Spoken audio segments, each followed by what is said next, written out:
அஸ்ஸலாமு அலைக்கும் வரஹ்மத்துல்லாஹ். அல்ஹம்துலில்லாஹ் அல்ஹம்துலில்லாஹி ரப்பில் ஆலமீன் வஸ்ஸலாத்து வஸ்ஸலாமு அலா ரசூலில் அமீன் நபீனா முஹம்மத் வ அலா ஆலிஹி வ ஸஹ்பிஹி அஜ்மஈன். அன்பார்ந்த சகோதரர்களே, அல்லாஹ்வுடைய பேரருளால் அவனுடைய அருள் வளமிக்க ரமதானுடைய மாதத்தில்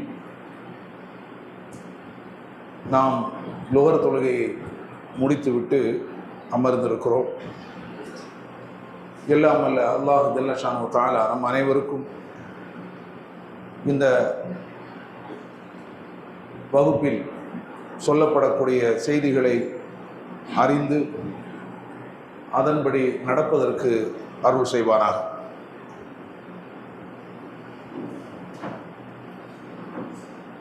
பயணம் ஒரு இஸ்லாமிய பார்வை என்ற தலைப்பில் இந்த ரமலானுடைய காலங்களிலே தொடர்ந்து நாம் பேச இருக்கிறோம். சென்ற அமர்விலே பயணம் அறிஞர் பெருமக்கள், உலமாக்கள் அவர்களுடைய வாழ்வில் அது எப்படி நடந்திருக்கிறது என்பதை சுட்டி காட்டினோம். எத்தனையோ நூல்கள், எத்தனையோ திட்டங்கள், அதனுடைய சிந்தனை பயணங்களில் தான் தோன்றியிருக்கிறது. இப்படிப்பட்ட ஒரு நூலை மக்களுக்காக நாம் எழுத வேண்டும், இப்படிப்பட்ட ஒரு திட்டத்தை மக்களுக்காக நாம் நிறைவேற்ற வேண்டும் என்கிற சிந்தனை கூட சில அறிஞர்களுடைய பயணங்களில் தான் முடிவாகி இருக்கிறது. அதை நம்ம பார்க்கிறோம். நபிகள் நாயகம் ஸல்லல்லாஹு அலைஹி வஸல்லம் அவர்கள் எத்தனையோ பயணங்களை மேற்கொண்டிருக்கிறார்கள். அந்த பயணங்களிலெல்லாம் மக்களுக்கு பல்வேறு படிப்பினைகளும் பாடங்களும் நிறைந்திருக்கின்றன. நபிகள் நாயகம் ஸல்லல்லாஹு அலைஹி வஸல்லம் அவர்கள் தங்களுடைய பயணங்களிலும் மக்களுக்கு நன்மையை எடுத்து சொல்லியிருக்கிறார்கள், தீமையை விட்டும் அவர்களை தடுத்திருக்கிறார்கள். சமுதாயத்திற்கு பல நன்மைகளும் நபிகளாரின் பயணங்களின் மூலமாக கிடைத்திருக்கிறது. அதில் ஒன்றை நாம் இப்போது தெரிந்து கொள்ள இருக்கிறோம். தயம்மும், இது நாம் எல்லோருக்கும் தெரிந்த ஒன்று. உதுவுக்கு பகரமாக தயம்மும் இருக்கிறது. இது நம்முடைய சமுதாயத்துக்கு கிடைத்த மிகப்பெரிய ஒரு அருட்கொடை என்று சொன்னால் அது மிகையாகாது. உது செய்வதற்கு முடியாதவர்கள், தண்ணீர் இருந்தும் உது செய்ய முடியாதவர்கள் இருக்கிறார்கள், தண்ணீர் கிடைக்காதவர்கள் இருக்கிறார்கள். இவர்களுக்கெல்லாம் தயம்மும் என்பது ஒரு உதுவுக்கு மிகச்சிறந்த ஒரு பகரமாக, ஒரு பரிகாரமாக அமைகிறது. இந்த தயமும் எப்படி கிடைத்தது என்று சொன்னால், ஒரு பயணத்தின் மூலமாகத்தான் நமக்கு இந்த தயமும் கிடைத்தது. நபிகள் நாயகம் ஸல்லல்லாஹு அலைஹி வஸல்லம் அவர்கள் ஒரு முறை ஒரு பயணத்திலே இருக்கிறார்கள். உடன் தோழர்களும் இருக்கிறார்கள். நபிகள் நாயகத்துடைய மனைவி ஆயிஷா ரலியல்லாஹு அன்ஹா அவங்களும் இருக்கிறாங்க. அப்போ பைதா என்ற ஒரு இடத்தை அவர்கள் அடைந்த போது அங்கு அவர்களுடைய மனைவியினுடைய ஆயிஷா ரலியல்லாஹு அன்ஹா அவர்களுடைய கழுத்து மாலை ஒன்று காணாமல் போய்விட்டது. அந்த இடத்துல அவங்க இருக்கும்போது அந்த மாலையை காணும். இப்போ நபிகள் நாயகம் ஸல்லல்லாஹு அலைஹி வஸல்லம் அவர்கள் அதை தேடும் முகமாக அந்த இடத்துல தங்க வேண்டிய நிலைமை ஏற்பட்டது. சஹாபாக்களும் அந்த இடத்துல என்ன செய்யறாங்க, தங்குறாங்க. நபிகள் நாயகம் ஸல்லல்லாஹு அலைஹி வஸல்லம் அவர்கள் அதை தேடுவதற்கு ஆட்களை அனுப்பி வச்சாங்க, போய் தேடுங்க எங்க கிடைக்குதுன்னு போய் பாருங்க என்று சொல்லி, அந்த நேரத்தில் அபூபக்கர் சித்திக் ரலியல்லாஹு அவர்களிடம் மக்கள் வந்து முறையிடுறாங்க. அபூபக்கர் சித்திக் யாரு என்று சொன்னால் ஆயிஷாவுடைய தந்தை, நபிகள் நாயகத்தினுடைய மனைவியினுடைய தந்தை அபூபக்கர் சித்திக்.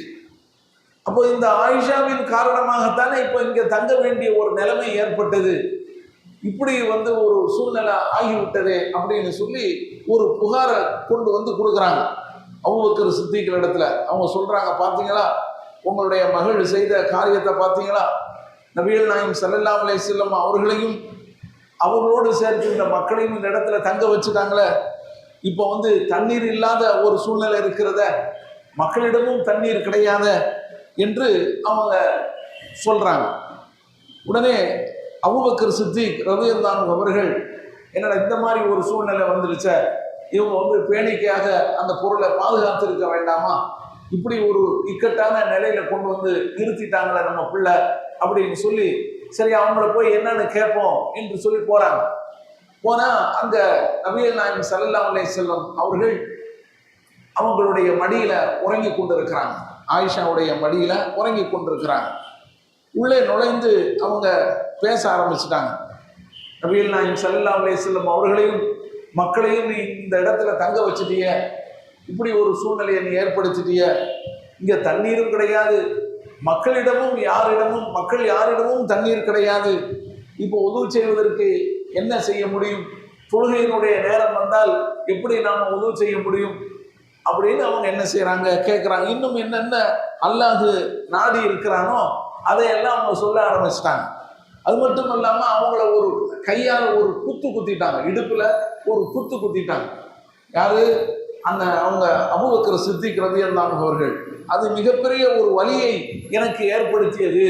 அல்லாஹ்வுடைய தூதர் என்னுடைய மடியில் இருக்கிறதுனால நான் எதுவுமே செய்ய முடியாத ஒரு நிலை எனக்கு வந்து விட்டது, நான் அசையக்கூட முடியவில்லை, ஏன்னா அவங்களுடைய தூக்கம் கலைஞ்சிருமே அப்படின்னு சொல்லி என்று அவங்களுடைய மனைவி ஆயிஷா ரலியல்லாஹு அன்ஹா அவங்க சொல்றாங்க. இந்த ஹதீஸை அறிவிக்கிறதும் அவங்க தான். அப்போ நபிகள் நாயகம் ஸல்லல்லாஹு அலைஹி வஸல்லம் அவர்கள் தூங்கி கிட்டத்தட்ட சுபுஹ் நேரத்தில் தான் அவங்க கண் விழிக்கிறாங்க. அப்போ யாருடைய இடத்துலையும் தண்ணீர் இல்லை. பிறகுதான் இந்த வசனம் வந்து தயமுடைய வசனம் சூரத்துல் மாயிதாவில் அந்த வசனம் இருக்கிறது. 5வது அத்தியாயத்தில் 6வது வசனம், அந்த வசனம் அப்போதுதான் அருளப்படுது. உடனே உசைத் பின் ஹுதைர் என்ற ஒரு நபி தோழர் அங்க அவர் இருக்கிறார். அவர் சொல்றாரு, யார் இடத்துல? அங்க அபூபக்கர் சித்திக் ரலியல்லாஹு அவர்கள் இடத்துல சொல்றார், மாஹிய பி அவ்வலி பரக்கத்திக்கும் யா ஆல அபூபக்கர், அபூபக்கருடைய குடும்பத்தாரே, இது உங்களுடைய முதல் பரக்கத்து கிடையாது, உங்களுடைய முதல் பரக்கத்து இது கிடையாது. எத்தனையோ பரக்கத்து உங்க குடும்பத்தின் மூலமாக இந்த சமுதாயத்துக்கு கிடைத்திருக்கிறது, இது ஒன்றும் முதல் பரக்கத்து கிடையாது அப்படின்னு சொல்லி அவங்க சொல்றாங்க. உடனே அந்த கூட்டம் அந்த இடத்தை விட்டு கிளம்புங்க அப்படின்னு சொல்லி நபிகள் நாயகம் ஸல்லல்லாஹு அலைஹி வஸல்லம் அவர்கள் உத்தரவு போடுறாங்க. அப்போ எல்லாரும் ஒட்டகத்தை எழுப்பி அவங்க கிளம்ப தயாரான போது ஒரு ஒட்டகத்தினுடைய கீழே தான் அந்த கழுத்து மாலை கிடந்தது. அது வரைக்கும் என்ன செய்யலை, அந்த மாலை வந்து தேடி கிடைக்கல. எப்போ கிடைக்குது? அந்த இடத்த விட்டு கிளம்பும் போது ஒட்டகம் படுத்த இடத்துல அந்த வயிற்றுக்கு கீழே, ஒட்டகத்தினுடைய வயிற்றுக்கு கீழே அது கிடக்குது. அதை எடுத்துட்டு போனாங்க. இந்த செய்தி சஹீஹுல் புகாரியில் இருக்கிறது. சரி, இன்னொரு அறிவிப்பில் என்ன வருகிறது என்று சொன்னால், மக்கள் எல்லோரும் இந்த நிலை ஏற்பட்ட போது அவங்களே தொழுதுகிட்டாங்க. இந்த தயமும் செய்யாமலேயே, அதாவது ஒது இல்லை, ஒது செய்வதற்கு தண்ணி இல்லை, ஒது செய்யாமலே என்ன செஞ்சுட்டாங்க, தொழுதுட்டாங்க. அங்கே தொழுது நேரம் வந்துடுச்ச, இப்போ வந்து சட்டம் ஒன்றும் தெரியலையா, தண்ணி ஒது செய்யறதுக்கு தண்ணி வேணும், ஒது செஞ்சு தான் தொழணும் அப்படிங்கிறது தான் வந்து சட்டம், அதுதான் அவங்களுக்கு தெரிஞ்சிருக்கிறது.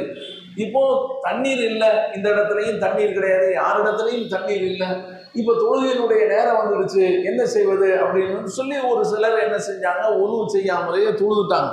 இப்போ நபிகள் நாயகம் ஸல்லல்லாஹு அலைஹி வஸல்லம் அவர்களிடத்துல வந்து சொல்றாங்க, அல்லாஹ்வுடைய தூதரே, இப்படி வந்து சம்பவம் நடந்திருக்கு, பலரும் வந்து என்ன செஞ்சுட்டாங்க, ஒது செய்யாமலேயே தொழுதுட்டாங்க அப்படிங்கிற ஒரு செய்தியையும் சொல்றாங்க. அந்த நேரத்துல தான் இந்த வசனம் வந்து அருளப்பட்டதாக இன்னொரு அறிவிப்புல ஒரு கூடுதல் தகவல் என்ன செய்கிறது, பதிவு செய்யப்பட்டிருக்கிறது. இதுவும் சஹீஹுல் புகாரியில பதிவு செய்யப்பட்ட ஹதீஸ் தான். அப்போ இந்த இடத்துல இந்த அறிவிப்புல இன்னொரு கூடுதல் தகவல் என்ன என்று சொன்னால், உசைத் இப்னு ஹுதைர் ரலியல்லாஹு அன்ஹு அவர்கள் சொல்லி காட்டுகிறார்கள், ஜஸாக்கில்லாஹி கைரா. ஆயிஷா ரலியல்லாஹு அன்ஹா அவங்கள பார்த்து சொல்றாங்க, அல்லாஹ் உங்களுக்கு நற்கூலியை தர வேண்டும். ஃபவல்லாஹி மா நஸல பிக்கி அம்ருன் தக்ரஹனீஹி இல்லா ஜஅலல்லாஹு ذلك லக்கி வலில் முஸ்லிமீன ஃபீஹி கைரா. அல்லாஹ்வின் மீது ஆணையாக சொல்கிறேன், நீங்கள் வெறுக்கின்ற, உங்களுக்கு பிடிக்காத எந்த ஒரு காரியமும் இங்கு நடந்தாலும் அல்லாஹ் அதுல உங்களுக்கும் சரி முஸ்லிம் சமுதாயத்துக்கும் சரி ஒரு ஹைர, ஒரு நன்மையை தராமல் இல்லை அப்படின்னு என்ன செய்யறாங்க, சொல்லி இருக்கிறாங்க. இது இந்த இடம் மட்டுமில்லை, இன்னும் பல இடங்கள் இருக்கிறது. இந்த சமுதாயத்துக்கு கிடைத்த நன்மை, நபிகள் நாயகம் ஸல்லல்லாஹு அலைஹி வஸல்லம் அவர்களுடைய துணைவியார் ஆயிஷா ரலியல்லாஹு அன்ஹா அவர்கள் மூலமாக கிடைத்த நன்மை இது மட்டுமல்ல, இன்னும் இருக்கிறது. அப்போ இந்த இடத்துல நாம என்ன செய்யறோம், இந்த தைமமுடைய சட்டத்தை நாம தெரிந்து கொள்றோம். அல்லாஹ் என்ன செய்யறான், இந்த சட்டத்தை அருள் இருக்கிறான். அந்த சட்டத்தை பாருங்க, 5வது அத்தியாயத்துல 6வது வசனமாக இடம்பெற்றிருக்கிறது. யா அய்யுஹல்லதீன ஆமனு, நம்பிக்கையாளர்களே, இதா கும்து இலா ஸலாத்தி ஃபக்ஸிலு உஜூஹக்கும், நீங்கள் தொழுகைக்கு தயாரானால் உங்களுடைய முகங்களை கழுவிக்கொள்ளுங்கள். வைதியக்கும் இலல் மராஃபிக்கு, உங்களுடைய கைகளை முழங்கை வரை கழுவிக்கொள்ளுங்கள். வம்சஹு பி ருஊசிக்கும், உங்களுடைய தலைகளை தடவிக்கொள்ளுங்கள், மசகு செய்து கொள்ளுங்கள். அருஜுலுக்கும் இலல் காபைன், உங்களுடைய கால்களையும் கழுவிக்கொள்ளுங்கள். இலல் காபைன், கரண்டை வரை. வைன் குந்தும் ஜுனுபன், நீங்கள் குளிப்பு கடமையானவர்களாக இருந்தால் ஃபத்தஹரு, நீங்கள் தூய்மையாக்கி கொள்ளுங்கள். வைன் குந்தும் மருதா, அல்லது நீங்கள் நோயாளியாக இருந்தாலோ, அவ் அலா சஃபரின், அல்லது பயணத்தில் இருந்தாலோ, அவ் ஜாக அஹதும் மின்கும் மினல் காயித்தி, அல்லது உங்களில் ஒருவர் மலஜலம் கழித்து விட்டு வந்தாலோ, அவ் லாமஸ்துமுன் நிசா, அல்லது உங்களுடைய மனைவியருடன் நீங்கள் கூடியிருந்தாலோ, ஃபலம் தஜிது மான், அந்த நேரத்தில் குளிப்பதற்காக உங்களுக்கு தண்ணீர் கிடைக்கவில்லை என்று சொன்னால், ஃபதயம்மமு ஸஈதன் தய்யிபா, தூய்மையான மணலை கொண்டு நீங்கள் தைமம் செய்து கொள்ளுங்கள். ஃபம்ஸஹு பி உஜூஹிக்கும், அதன் மூலம் உங்களுடைய முகங்களையும், வைதியக்கும் மின்ஹு, அதன் மூலம் உங்களுடைய கைகளையும் நீங்கள் மசகு செய்து கொள்ளுங்கள். மா யுரீதுல்லாஹு லியஜஅல அலைக்கும் மின் ஹரஜின், அல்லாஹ் உங்களுக்கு எந்த சிரமத்தையும் ஏற்படுத்த விரும்பவில்லை. வலாக்கின் யுரீது லியுதஹிரக்கும், ஆனாலும் அவன் உங்களை தூய்மைப்படுத்தவே விரும்புகிறான். வலியுத்திம்ம நிஅமத்துஹு அலைக்கும், உங்களுக்கு தன்னுடைய அருக்குடையை நிறைவு செய்யவே விரும்புகிறான். லஅல்லக்கும் தஷ்குரூன், நீங்கள் நன்றி செலுத்த வேண்டும் என்பதற்காக அப்படின்னு சொல்லி இந்த வசனம் வந்து அருளப்படுகிறது. அப்ப இந்த வசனம், இந்த தைமமுடைய வசனம் 5வது அத்தியாயத்தில் 6வது வசனமாக இடம்பெற்றிருக்கிறது.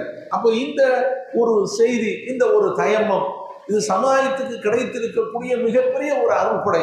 இன்னைக்கு வந்து நமக்கு உதவு செய்ய முடியல, உதவு செய்வதற்கு நமக்கு வசதி இல்லை, நம்ம நோயாளியாக இருக்கிறாங்க, அல்லாஹ் அப்படித்தானே சொல்றான், நீங்கள் நோயாளியாக இருந்தாலோ அல்ல பயணத்தில் இருந்தாலோ என்றெல்லாம் சொல்லுகிறார். அப்போ நம்ம நோயாளியா இருக்கிறோம், அதாவது உதவு செய்ய முடியாத ஒரு சூழ்நிலை இருக்கிறோம், தண்ணீரை பயன்படுத்த முடியாத ஒரு சூழ்நிலை இருக்கிறோம். அந்த நிலையிலெல்லாம் என்ன, ஒரு எளிமையான ஒரு வழிபாடை எல்லாம் நமக்கு வந்து கற்றுத்தருகிறான், ஒரு எளிமையான ஒரு வழியை நமக்கு கற்றுத்தருகிறான். நீங்க தூய மணல்ல என்ன செய்யுங்க, 2 கைகளையும் அடித்து அதன் மூலம் உங்களுடைய முகங்களையும் கைகளையும் தடவி கொள்ளுங்கள், முடிஞ்சு வச்சு. இதுதான் தயமம். இது வந்து என்ன ஒரு எளிமையான ஒரு வழிபாடு, இது எவ்வளவு உதவுக்கு இருக்கக்கூடிய எவ்வளவு சிறந்த ஒரு மாற்று அப்படிங்கிறத நாம் என்ன செய்யறோம், பார்க்கிறோம். அப்ப இந்த ஒரு தைமமுடைய சட்டம் நபிகள் நாயகம் ஸல்லல்லாஹு அலைஹி வஸல்லம் அவர்களுடைய ஒரு பயணத்துல கிடைத்த ஒரு மிகப்பெரிய ஒரு அருள்கொடையாக நமக்கு இருக்கிறது. அதே போல நபிகள் நாயகம் ஸல்லல்லாஹு அலைஹி வஸல்லம் வேறொரு பயணத்துல இருக்கும்போது என்ன நடக்குதுன்னு சொன்னா, உது செய்வதற்கு போதிய தண்ணீர் இல்லை, தண்ணீரே மொத்தத்தில் இல்லைங்கிற நிலை இல்லை, போதிய தண்ணீர் இல்லை, தேவையான அளவுக்கு தண்ணீர் வந்து இல்லை. அப்போ அந்த நேரத்தில் நபிகள் நாயகம் ஸல்லல்லாஹு அலைஹி வஸல்லம் என்ன செய்யறாங்க, கொண்டாங்க, உங்கள்கிட்ட இருக்கக்கூடிய சின்ன கொஞ்சமாக இருக்கக்கூடிய அந்த தண்ணீரை கொண்டு வந்து தாங்க அப்படின்னு சொல்லி நபி ஸல்லல்லாஹு அலைஹி வஸல்லம் அவங்க கேட்குறாங்க. அப்போ மக்கள் என்ன செய்யறாங்க, தங்களிடம் இருக்கக்கூடிய சிறிதளவு தண்ணீரை கொண்டு வந்து நபிகள் நாயகம் ஸல்லல்லாஹு அலைஹி வஸல்லம் அவங்கள்ட்ட கொடுக்குறாங்க. நபி ஸல்லல்லாஹு அலைஹி வஸல்லம் அவர்கள் அந்த பாத்திரத்துல அந்த சிறிதளவு தண்ணீரை வாங்கி வச்சுக்கிட்டு என்ன செய்யறாங்க, கையை உள்ள நுழைக்கிறாங்க. உள்ள நுழைச்சு விட்டு வாங்க எல்லாரும் வாங்க உது செய்யுங்க அப்படின்னு சொல்லி, இது ஒரு அசர் தொழுகையினுடைய நேரத்துல நடக்குது. வாங்க உது செய்யுங்க அப்படின்னு சொல்லி எல்லாரும் என்ன செய்யறாங்க, உது செய்ய சொல்றாங்க. கிட்டத்தட்ட அந்த நேரத்துல 80 நபித்தோழர்கள் இருந்தாங்க. 70க்கும் மேற்பட்ட நபித்தோழர். சில அறிவிப்புல 80 வருது, சில அறிவிப்புல 70 வருது. அப்போ 70 மற்றும் 70க்கும் மேற்பட்ட நபித்தோழர்கள் அந்த இடத்துல இருந்திருக்கிறாங்க. எல்லோரும் சேர்ந்து என்ன செஞ்சிருக்கிறாங்க, அந்த சிறிதளவு தண்ணீர்ல இருந்து உது செஞ்சாங்க. அப்போ அதை அறிவிக்கக்கூடிய அந்த தோழர் சொல்றாரு, நான் பார்த்தேன் நபிகள் நாயகம் ஸல்லல்லாஹு அலைஹி வஸல்லம் அவர்களுடைய விரல்களிலிருந்து தண்ணீர் பீரிட்டு வந்தது அப்படின்னு சொன்னாங்க. அப்போ அது நபிகள் நாயகம் ஸல்லல்லாஹு அலைஹி வஸல்லம் அவர்களுக்கான ஒரு பெரிய ஒரு அற்புதம், ஒரு முஅஜிஸா. அந்த சம்பவம் அது ஒரு பயணத்துல தான் என்ன செஞ்சிருக்கு, நடந்திருக்குது. அப்ப நபிகள் நாயகம் ஸல்லல்லாஹு அலைஹி வஸல்லம் அவர்கள் அந்த நேரத்துல தண்ணீர் பீரிட்டு வரும்போது சஹாபாக்களை கூப்பிட்டு இதுல இருந்து உது செய்யுங்க, தவல்லு பிஸ்மில்லா, பிஸ்மில்லா சொல்லி உதவு செய்யுங்க அப்படின்னு சொல்லி சொல்றாங்க. அப்போ உதவு செய்யும் போது பிஸ்மில்லா சொல்லி உதவு செய்யணும் அப்படிங்கிற ஒரு சட்டம் நாம இந்த ஹதீஸ்ல இருந்து தான் என்ன செய்யறோம், எடுக்கிறோம். பிஸ்மில்லா உதவு செய்யும் போது என்ன சொல்லணும், பிஸ்மி சொல்லணும். இதுதான் நமக்கு மார்க்கத்துல உள்ள சட்டம். ஒவ்வொரு கைக்கு ஒரு துவா சொல்லுவாங்க, முகத்துக்கு ஒரு துவா சொல்லுவாங்க, காலுக்கு ஒரு துவா ஓதுவாங்க. இதெல்லாம் நபிகள் நாயகம் ஸல்லல்லாஹு அலைஹி வஸல்லம் அவர்களுடைய வழிகாட்டுதல்ல இல்லை. நபி ஸல்லல்லாஹு அலைஹி வஸல்லம் அவர்கள் அப்படியெல்லாம் ஒவ்வொரு துவாவையும் நமக்கு சொல்லி தரல. என்ன உதவு செய்யும் போது பிஸ்மில்லா சொல்லி தொடங்குங்க அப்படின்னு சொல்லி இருக்கிறாங்க. அந்த செய்தியை நாம் இந்த ஹதீஸ்ல இருந்து தான் பார்க்கிறோம். இந்த அற்புதம் நடந்த அந்த நிகழ்வில் இருந்து தான் நம்ம என்ன செய்யறோம் பார்க்கிறோம். நீங்கள் பிஸ்மில்லா சொல்லி உதவு செய்யுங்க என்று சொல்றாங்க. எனவே இந்த பயணத்துல நமக்கு 2 செய்தி நமக்கு கிடைத்திருக்கிறது. உது செய்யும் போது பிஸ்மில்லா சொல்ல வேண்டும் என்கின்ற ஒரு சட்டம், உது செய்ய முடியவில்லை, தண்ணீரை பயன்படுத்த முடியவில்லை எனும் போது அதற்கு மாற்று பரிகாரமாக தயமம் இருக்கிறது. அதுவும் நபிகள் நாயகம் ஸல்லல்லாஹு அலைஹி வஸல்லம் அவர்களுடைய அந்த பயணத்திலிருந்து தான் கிடைத்தது. எல்லாம் வல்ல அல்லாஹ் ஜல்ல ஷானஹு வ தஆலா நம் அனைவருக்கும் நாம் அறிந்தபடி செயல்படுவதற்கு அருள் செய்வானாக. வாஹிரு தஅவானா அல்ஹம்துலில்லாஹி ரப்பில் ஆலமீன். அஸ்ஸலாமு அலைக்கும் வரஹ்மத்துல்லாஹி வபரகாத்துஹு.